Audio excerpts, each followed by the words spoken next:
Genesis chapter 31. Jacob heard that Laban's sons were saying, "Jacob has taken everything our father owned, and has gained all this wealth from what belonged to our father." And Jacob noticed that Laban's attitude toward him was not what it had been. Then the Lord said to Jacob, "Go back to the land of your fathers and to your relatives, and I will be with you." So Jacob sent word to Rachel and Leah to come out to the fields where his flocks were. He said to them, "I see that your father's attitude towards me is not what it was before, but the God of my father has been with me. You know that I've worked for your father with all my strength, yet your father has cheated me by changing my wages 10 times. However, God has not allowed him to harm me. If he said, 'The speckled ones will be your wages,' then all the flocks gave birth to speckled young. And if he said, 'The streaked ones will be your wages,' then all the flocks bore streaked young. So God has taken away your father's livestock and has given them to me. In breeding season I once had a dream, in which I looked up and saw that the male goats mating with the flock were streaked, speckled, or spotted. The angel of God said to me in the dream, 'Jacob.' I answered, 'Here I am.' And he said, 'Look up and see that all the male goats mating with the flock are streaked, speckled, or spotted, for I have seen all that Laban has been doing to you. I am the God of Bethel, where you anointed a pillar and where you made a vow to me. Now leave this land at once and go back to your native land.' Then Rachel and Leah replied, 'Do we still have any share in the inheritance of our father's estate? Does he not regard us as foreigners? Not only has he sold us, but he has used up what was paid for us. Surely all the wealth that God took away from our father belongs to us and our children. So do whatever God has told you.' Then Jacob put his children and his wives on camels, and he drove all his livestock ahead of him along with all the goods he had accumulated in Paddan Aram to go to his father Isaac in the land of Canaan. When Laban had gone to shear his sheep, Rachel stole her father's household gods. Moreover, Jacob deceived Laban the Aramean by not telling him he was running away. So he fled with all he had, crossed the Euphrates River, and headed for the hill country of Gilead. On the 3rd day, Laban was told that Jacob had fled. Taking his relatives with him, he pursued Jacob for 7 days and caught up with him in the hill country of Gilead. Then God came to Laban the Aramean in a dream at night and said to him, "Be careful not to say anything to Jacob, either good or bad." Jacob had pitched his tent in the hill country of Gilead when Laban overtook him, and Laban and his relatives camped there too. Then Laban said to Jacob, "What have you done? You've deceived me, and you've carried off my daughters like captives in war. Why did you run off secretly and deceive me? Why didn't you tell me, so I could send you away with joy and singing to the music of tambourines and harps? You didn't even let me kiss my grandchildren and my daughters goodbye. You've done a foolish thing. I have the power to harm you. But last night the God of your father said to me, 'Be careful not to say anything to Jacob, either good or bad.' Now you have gone off because you long to return to your father's household. But why did you steal my gods?" Jacob answered Laban, "I was afraid, because I thought you would take your daughters away from me by force. But if you find anyone who has your gods, that person shall not live. In the presence of our relatives, see for yourself whether there is anything of yours here with me, and if so, take it." Now Jacob did not know that Rachel had stolen the gods. So Laban went into Jacob's tent, and into Leah's tent, and into the tent of the 2 female servants, but he found nothing. After he came out of Leah's tent, he entered Rachel's tent. Now Rachel had taken the household gods and put them inside her camel's saddle and was sitting on them. Laban searched through everything in the tent, but found nothing. Rachel said to her father, "Don't be angry, my lord, that I cannot stand up in your presence. I'm having my period." So he searched, but could not find the household gods. Jacob was angry and took Laban to task. "What is my crime?" he asked Laban. "How have I wronged you that you hunt me down? Now that you have searched through all my goods, what have you found that belongs to your household? Put it here in front of your relatives and mine, and let them judge between the two of us. I have been with you for 20 years now. Your sheep and goats have not miscarried, nor have I eaten rams from your flocks. I did not bring you animals torn by wild beasts. I bore the loss myself. And you demanded payment from me for whatever was stolen by day or night. This was my situation. The heat consumed me in the daytime and the cold at night, and sleep fled from my eyes. It was like this for the 20 years I was in your household. I worked for you 14 years for your 2 daughters and 6 years for your flocks, and you changed my wages 10 times. If the God of my father, the God of Abraham, and the fear of Isaac had not been with me, you would surely have sent me away empty-handed. But God has seen my hardship and the toil of my hands, and last night he rebuked you." Laban answered Jacob, "The women are my daughters, the children are my children, and the flocks are my flocks. All you see is mine. Yet what can I do today about these daughters of mine, or about the children they have borne? Come now, let's make a covenant, you and I, and let it serve as a witness between us."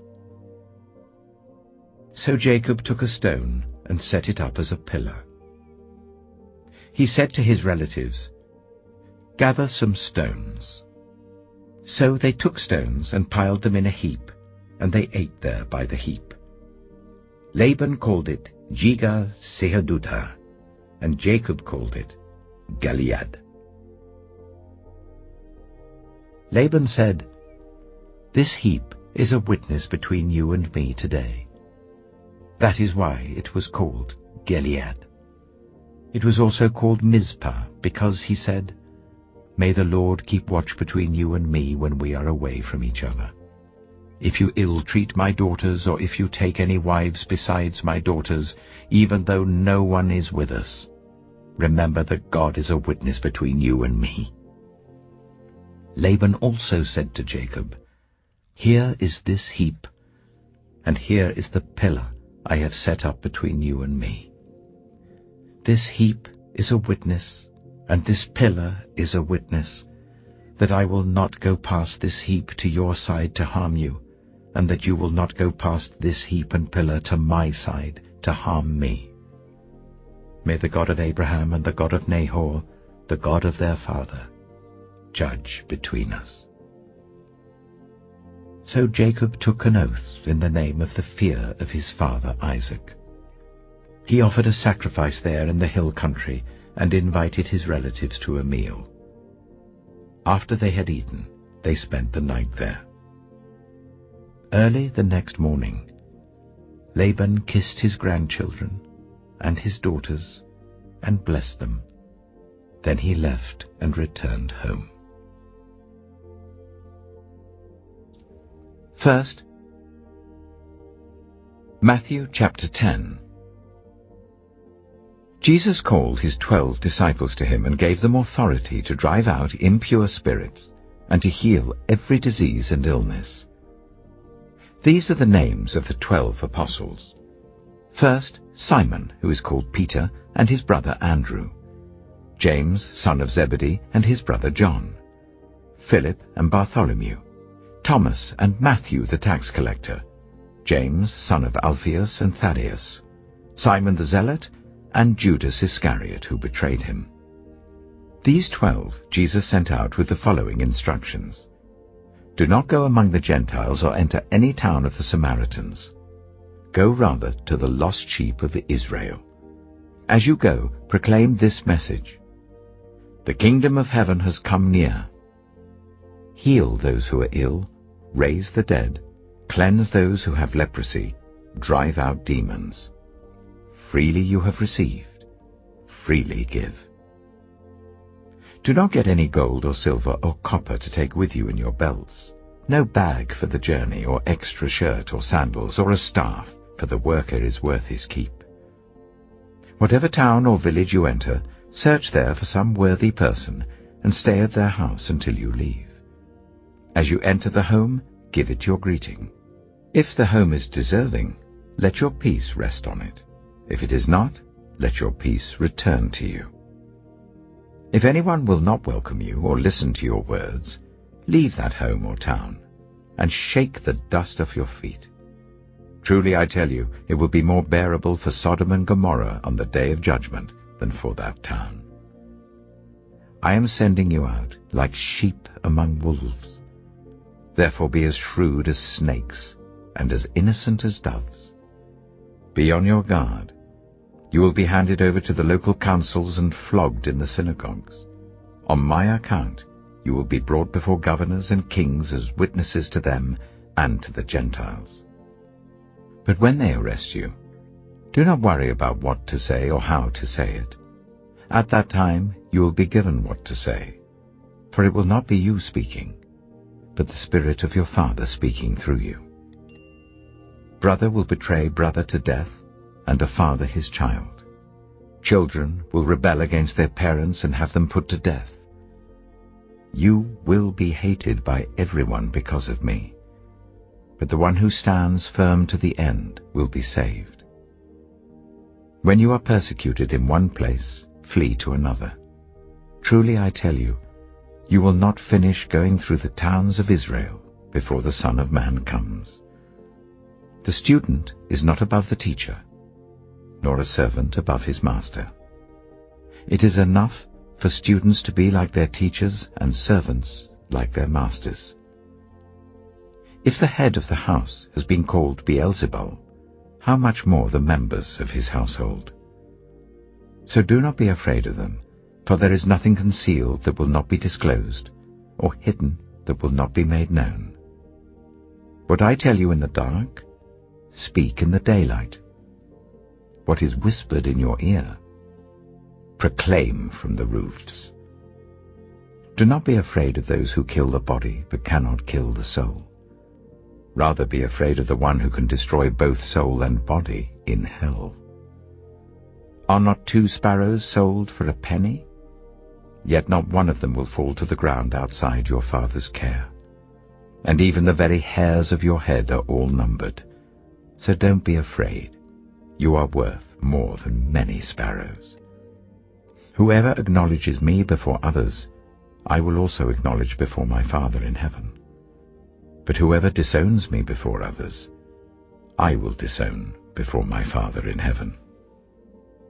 Do not suppose that I have come to bring peace to the earth. I did not come to bring peace, but a sword.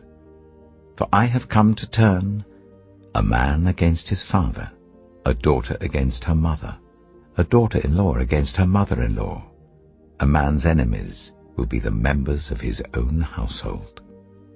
Anyone who loves their father or mother more than me is not worthy of me. Anyone who loves their son or daughter more than me is not worthy of me. Whoever does not take up their cross and follow me is not worthy of me. Whoever finds their life will lose it, and whoever loses their life for my sake will find it. Anyone who welcomes you welcomes me, and anyone who welcomes me welcomes the one who sent me. Whoever welcomes a prophet as a prophet will receive a prophet's reward, and whoever welcomes a righteous person as a righteous person will receive a righteous person's reward. And if anyone gives even a cup of cold water to one of these little ones who is my disciple, truly I tell you, that person will certainly not lose their reward.